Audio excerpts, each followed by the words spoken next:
decisions. What can you do in 18 hours? Write a term paper, cram for a final, fly across the ocean, drive across the country. You could scale a mountain. You could run a marathon. You could watch the moon disappear. You could watch the sun rise and set. Or you could wait to be discovered, lashed to a fence, shivering under a blanket of stars. On the evening of October 6th, 1998, Matthew Shepard went out with a couple of friends from his local gay student group to a bar, where he met two men, Aaron McKinney and Russell Henderson. They told Matthew they too were gay and convinced him to leave the bar with them shortly after midnight.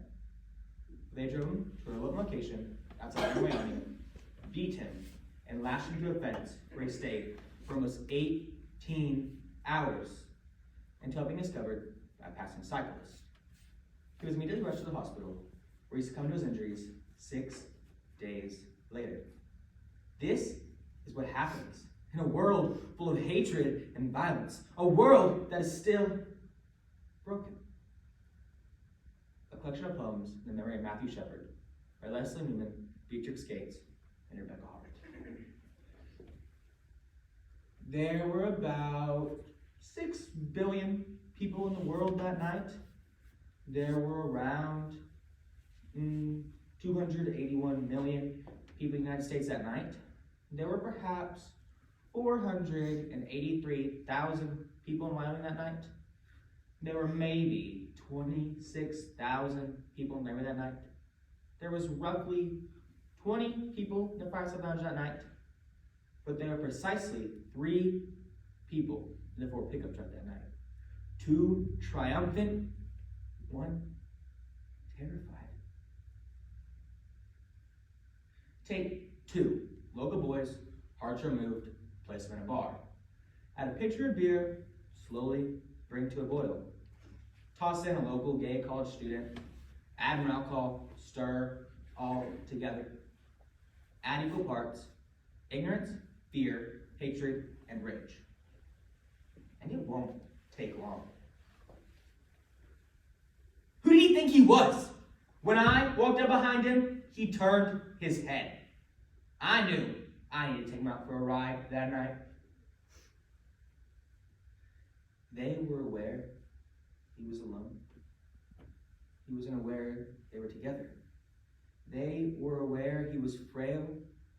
He wasn't aware they were hard. They were aware he was trusting. He wasn't aware they were scheming. They were aware he was gay. He wasn't aware they were lying. They were aware he was out for fun.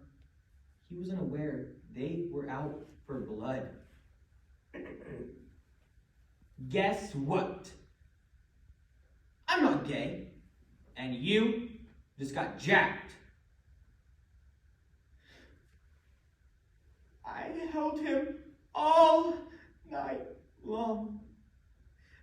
As heavy as a broken heart, tears fell from his unblinking eyes. He was dead weight, but he just kept breathing. Heavy as a broken heart, his own heart would not stop beating. He was dead weight, yet he just kept breathing. His face was streaked with moonlight and blood. His own heart would not stop beating. The cold wind would not stop blowing. His face was streaked with moonlight and blood. Tightened the grip and held on.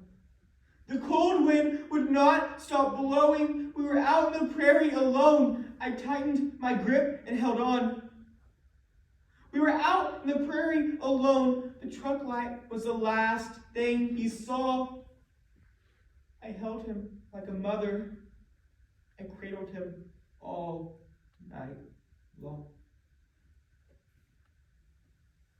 The cyclist who found Matthew Shepard's body at first thought it was a scarecrow until he saw the human hair. I thought it was a scarecrow slumped over that forsaken fence, not the smashed pumpkin of a boy. 2 thin, white tear tracks, 1 red, swollen, blood-caked face.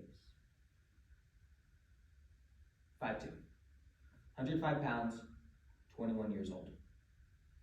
Hit in the head 18 times with 4 fists and a .357 Magnum. Lashed to a fence for 18 hours in 30-degree weather. Something doesn't add up. How does justice work? Punishment? Revenge? Is one life worth more than another? With no one to see whose tears washed clean too past on their bloody face? Who stood wrist-bound, tied to a fence under the autumn sky as night turned into day? No one nearby, no one to say whose enemy, whose prey, and why? Some days this courtroom is so cold it chills me to the bone.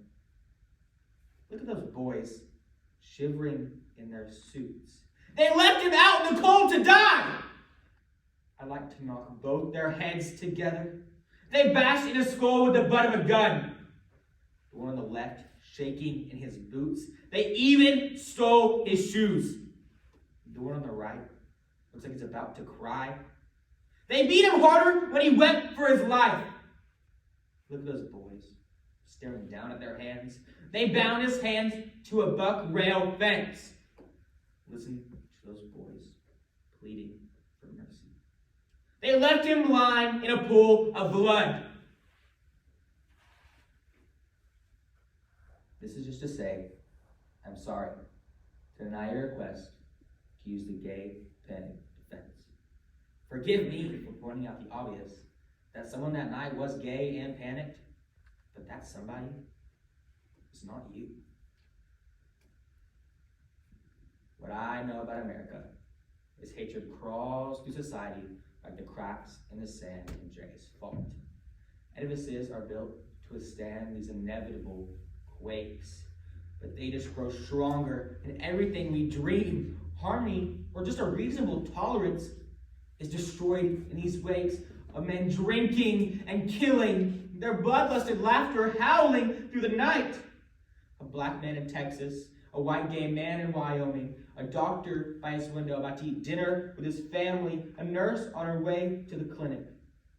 The playing field is not level. There is, in fact, no playing field. There are men enraged by change and women bitter about it. People say gay, black, Latino, Chinese, Arab, to blame, always to blame.